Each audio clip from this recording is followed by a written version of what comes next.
Halo bro, selamat datang kembali di Buroda Film. Pada kesempatan ini, kami akan melanjutkan bahasan alur anime Kimetsu no Yaiba Season 4 episode 8, di mana episode ini merupakan bagian final dari serial anime Kimetsu no Yaiba Season 4 ini. Sebelumnya kami ingatkan kalau konten ini adalah konten full spoiler. Jadi buat kalian yang gak suka spoiler, silahkan skip dan tonton langsung animenya. Sebelum masuk ke dalam isi cerita, bantu kami dengan subscribe, like, dan komennya ya. Oke, mari kita masuk ke dalam ceritanya. Muzan pun tersenyum melihat Kagaya Ubuyashiki yang terbaring lemah tidak berdaya. Namun demikian Ubuyashiki malah tenang setelah memastikan bahwa sosok di hadapannya itu benar-benar Kibutsuji Muzan. Muzan pun sangat kecewa dengan Ubuyashiki. Apalagi kepala keluarga yang selalu mengganggunya selama 1000 tahun itu hanya tinggal menunggu ajal saja.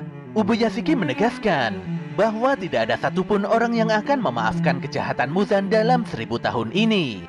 Detik itu juga, para Hashira mendapatkan panggilan darurat dari kakak Kasugai bahwa kediaman Kagaya Ubuyashiki tengah diserang.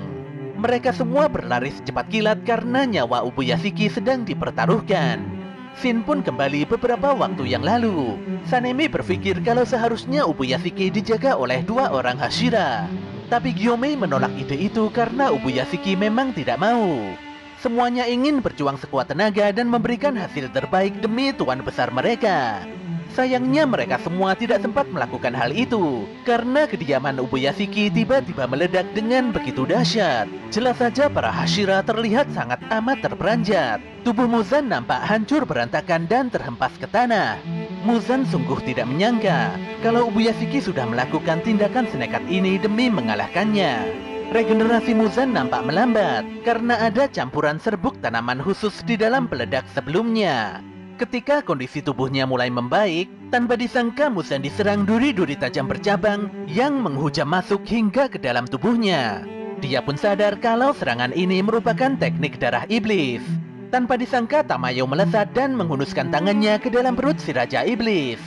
Jelas saja Muzan sangat kaget, apalagi Tamayo sengaja mendekatinya dengan memakai teknik darah iblis tidak terlihat. Tamayo pun berkata, kalau teknik darah iblis ini adalah milik orang yang diubah Muzan menjadi iblis di Asakusa.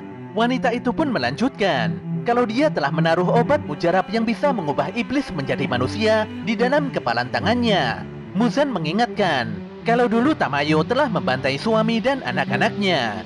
Jelas saja hal ini membuat Tamayo sedih. Oleh karena itulah, Tamayo berencana mengakhiri hidupnya di tempat ini bersama Muzan. Wanita iblis itu pun berteriak dan meminta bantuan Gyomei untuk melancarkan serangan. Gyomei pun menghancurkan kepala Muzan dengan sekali ayunan cambuk berdurinya. Pada 5 hari sebelumnya, Ubuyashiki berkata pada Gyomei kalau Muzan akan datang ke tempat ini. Ubuyashiki sangat yakin kalau para Hashira lain pasti tidak mau menggunakannya sebagai umpan. Untuk itulah Ubuyashiki mempercayakan semua rencananya hanya pada Gyomei seorang.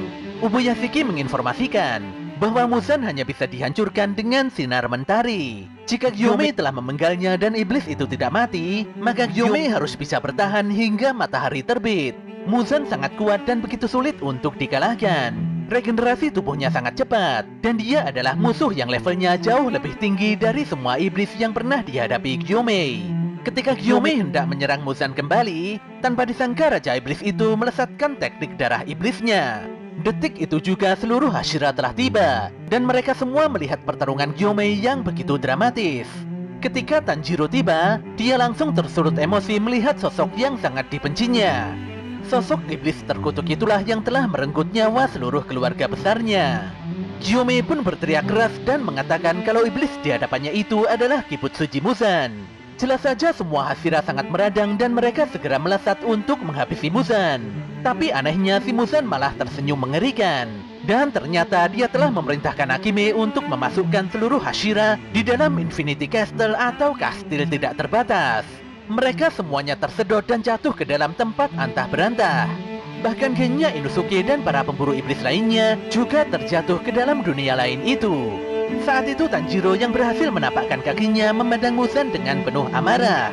Muzan sendiri merasa di atas angin, dan malam ini dia akan membantai para pemburu iblis hingga tidak tersisa.